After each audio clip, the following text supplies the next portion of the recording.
Story 2. The Golden Buddha. True story. Alchemy definition. The ancient science of turning base metals into gold. Earlier this year I visited Thailand. In one of the temples sits a 5-meter tall solid gold statue of Buddha.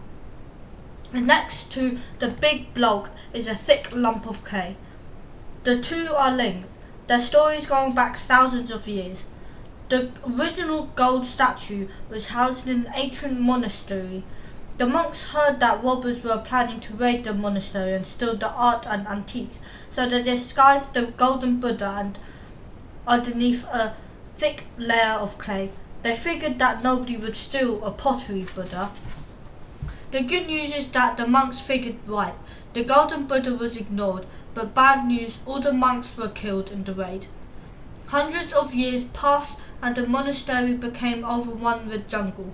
Eventually a team of archaeologists chopped their way through the undergrowth and discovered the toppled down monastery. They saw the giant clay Buddha and thought it would look good in their museum, so they tied ropes around the statue and tried to lift it onto their wagon. But of course, gold is super heavy. The clay Buddha actually weighed 6 tons, so the rope broke and the statue fell on the floor, cracking the clay ever so slightly.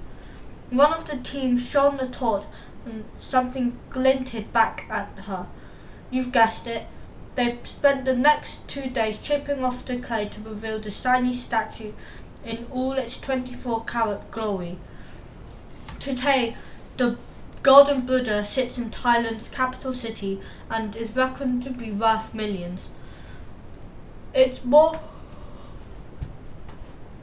than a nice story. It points to the truth. If we're not careful, we can all end up like a clay Buddha. We're amazing. But over the years we can get weighed down with negative thinking, self-doubt, pressure and responsibility. We learn how to fit in, we compromise, we go through the motions, we complain that life's not fair. We can live our weekends but go into our shell Monday to Friday. Layer upon layer is added and we can end up losing our shine. The story acts as a reminder that your brilliance is always there. Brilliant teenagers is about taking a chisel and chipping away at some of your clay. Self-doubt. That can go from a start, rolling your eyes and sighing. You may as well lose that habit too. Comparing yourself with others, get rid. Counting down to the weekend. Why am I even doing that? Low-level grumbling. It's a lazy habit, may as well bin it. Worrying about the past and stressing about the future. Life's too short for that nonsense. Thinking you're not good, clever, confident enough. Let it go. Nothing makes us happy. We are happy. But it can get covered over by our thinking. If you continue to chip away at the stuff that weighs you down, you will reveal your shiny world-class inner self. That's who you really already are. Remember, you were born amazing. It's who you are meant to be. If you're not currently feeling it, it's not gone, just forgotten. Oh, and the golden Buddha points at us in one more important direction. There's gold in everyone else too. Spot it. Call it out. Bring out the best in each other's. The bottom line is quite simple. You at your shiny best is one thing. Becoming a human alchemist is a gift to the world. Get yourself some shades because you'll need them. Shine, people. Shine. I wish I was a glowworm, but glowworms never glum. Cause how can you be grumpy when the sun shines out of your bum? The glowworm song. Secrets to living a long and fulfilling life. Scroll half. Walk double. Laugh triple. Love quadruple.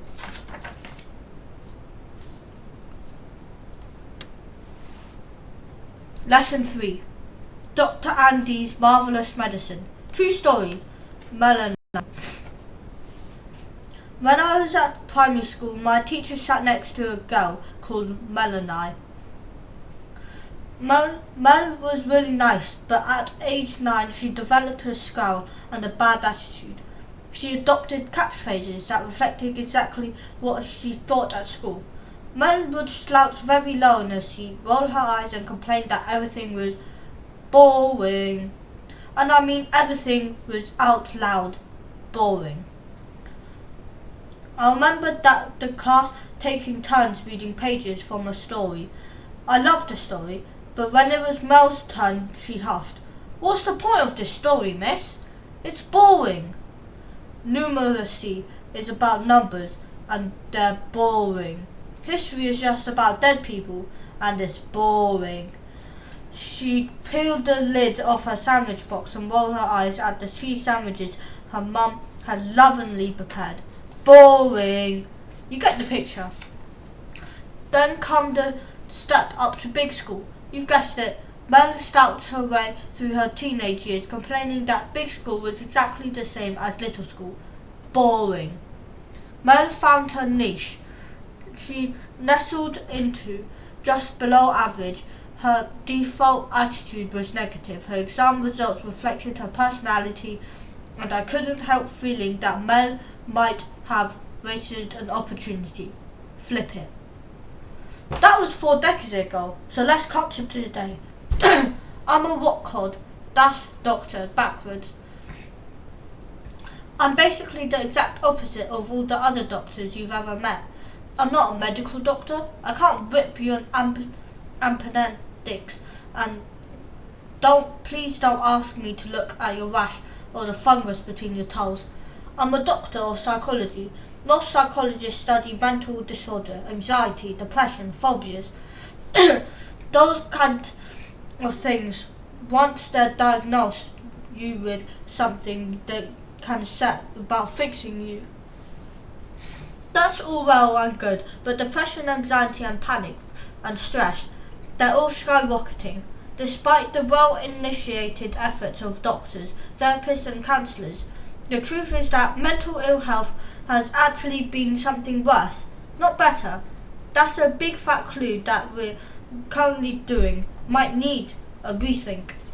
Way before you were born, I decided to do the exact opposite of what all the psychologists have ever done.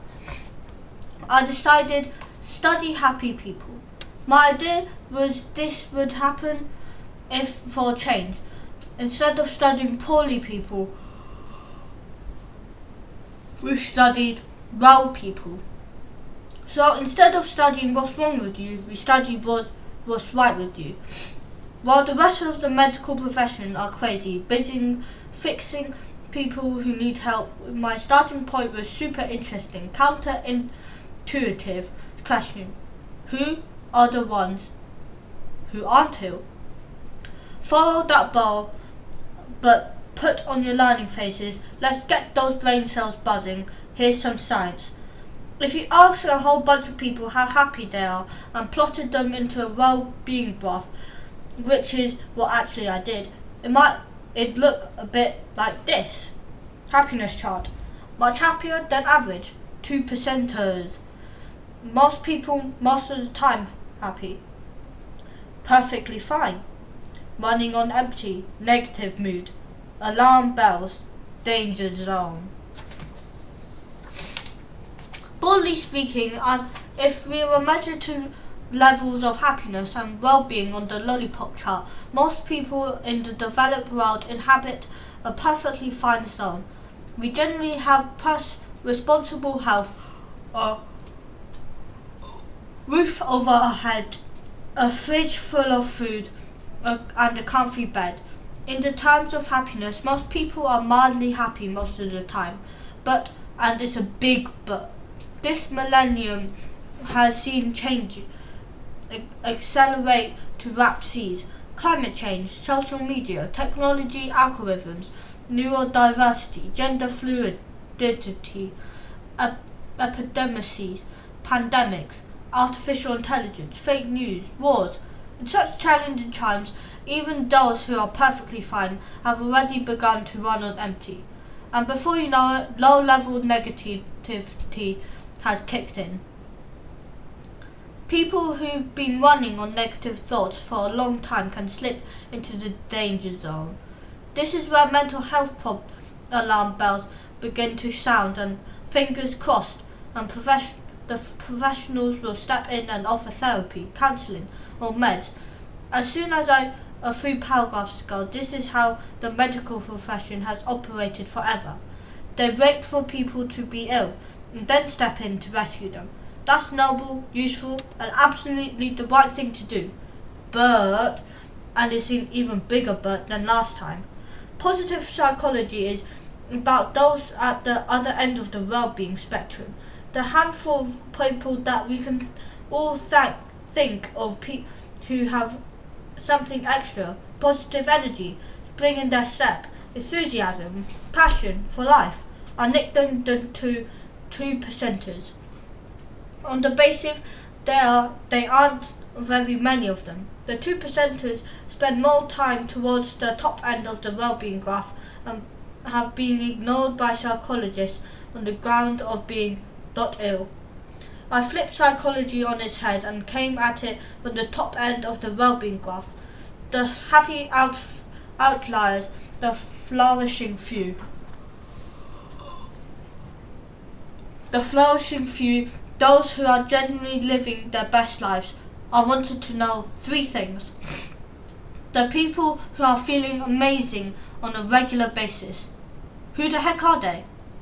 What are they doing that allows them to flourish? What can we learn so we have a better chance of living our best life?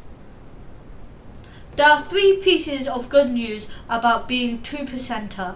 First, and most obviously, being your best self more of the time will fundamentally change the rest of your life. Research suggests that happy people are more creative, motivated, energetic, healthy, and connected. We'll feel amazing sometimes. The trick is to feel amazing more often. Second, researcher points to the fact that upgrading to your best self is actually a set of learned behaviours. The 2 percenters are not feeling brilliant by accident. Their amazingness comes from a set of learned behaviour. There are simple principles that will applied and will nudge you in the right direction. Third and best news of all is that your well-being is bigger than you. Human emotions are contagious, so when you are functioning at your best, you can create an emotion uplift in those around you. Sure, being a 2% is good for you, but it also spills out into your family, friends, neighbours, and community, teachers. Your happiness is catchy. Remember, you have been criticising yourself for years, and it hasn't worked. Try improving yourself and see what happens. Laozi L. Hay, American author and Muslim motivational guru. But before I go any further, it would be worth stopping for a minute to reflect on your life, concentrating on the positive end of the well-being graph, the 2%ers, the happy few, the ones who shine. Who the heck are they? Activity. Who's who? Who are the standing out people in your life? Not celebs. I'm asking you to think about your family, friends, teachers, neighbours, and why do they stand out? Now let's shift the focus to you. It's not being headed, it's not cringe. It might be uncomfortable, but taking time to reflect on you and your best is the first step to getting there. Describe yourself in 2% mode. Be specific. What do you look, sound and feel like at your best? Boredom is the biggest disease in the world, darling. Freddie Mercury, rock star and larger than life character.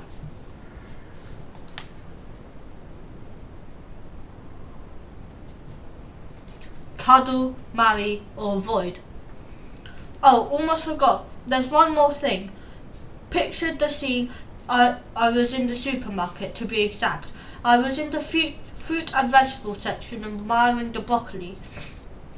I put I popped a bunch of good stuff into my basket, and as I looked up, I caught the eye of a woman staring at me from the stir-fry section.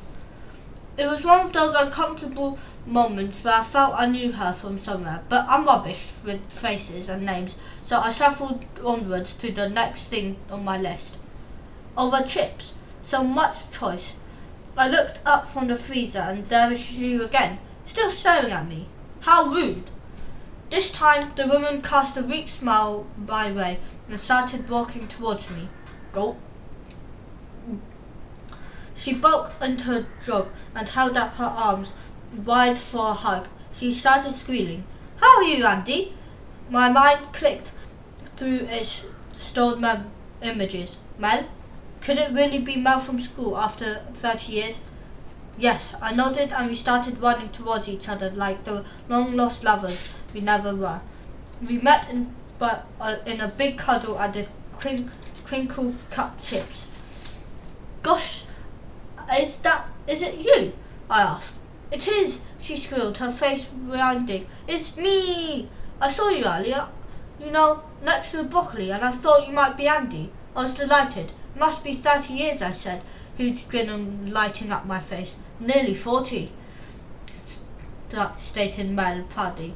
I haven't seen you since you left school. That's a heck of a long time. I was so thrilled to meet an old school chum after nearly 4 decades, especially so randomly at the supermarket. We shared all of those lessons. We'd practically grown up together. Mel, I said, how's your life turned out? Mel rolled her eyes in a huge sigh. Andy, she said, it turned out so boring. Now what? I've got a real problem with that story. My problem? It's true. It highlights the painful reality that underpins the entire book. The habits that you get into now will stick with you for the rest of your life. Boring. Remember Mel and I was so boring at age 9, and she's boring at age 59. But good news, it also works in the opposite way. If you get into good habits now, those good habits will also stick with you forever. Start today and continue every day, because practice makes perfect. That's a pinky promise. Easy to get into, hard to get out of, both. X equals war trouble, bad habits, drugs, hammocks, IKEA, grumble mode, limited brief beliefs. You through and through. What trademark behaviours are you committing to? Behaviours that, if you apply day in, day out, will change your life for the better.